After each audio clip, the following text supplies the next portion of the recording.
get into it.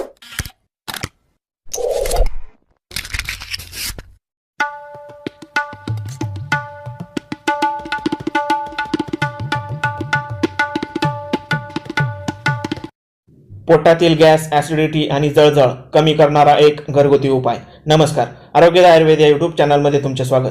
अपचन होऊन acidity होण्याची समस्या अनेकांना वारंवार उद्भवते आणि अशा वेळी एखादी पावडर, गोळी किंवा लिक्विड घेऊन थोडा वेळ आपल्याला आराम मिळतो देखील, पण पुन्हा दुसऱ्या दिवशी हीच समस्या पुन्हा उद्भवते आणि आपल्याला या अँटासिडची जणू सवयच लागते, ज्यांचा शरीरावर दुष्परिणाम जाणू लागतो. बद्धकोष्ठ किंवा वारंवार शौचालय येण्यासारख्या समस्या या अँटासिडच्या अतिसेवनाने उद्भवतात.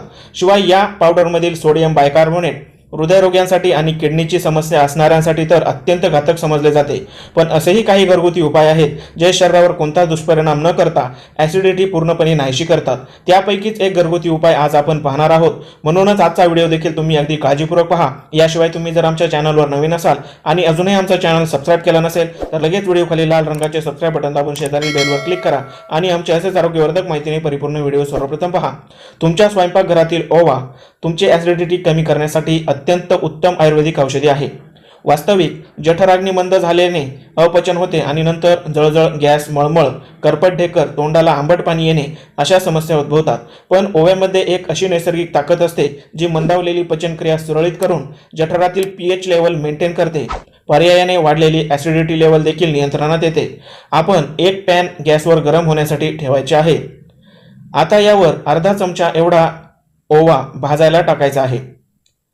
यानंतर यावर अर्धा चमचा एवढे देशी गाईचे शुद्ध तूप देखील ॲड करायचे आहे. आता हा ओवा व्यवस्थितपणे भाजून घ्यायचा आणि भाजल्यानंतर एका बाउलमध्ये अशा प्रकारे तो काढून घ्यायचा आहे. यानंतर तो थंड झाल्यावर त्यावर चिमूटभर एवढे हे सैंधव मीठ देखील ॲड करायचे आहे. आता हे व्यवस्थितपणे मिक्स करावे. मित्रांनो, तुम्हाला कधीही ॲसिडिटी झाली तर हा ओवा खाल्ल्याने तुमची ॲसिडिटी अगदी 4-5 मिनिटातच गायब होईल.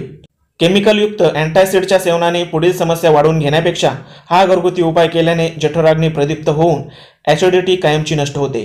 माहिती आवडल्यास गरजवंतांना देखील शेअर करा. धन्यवाद.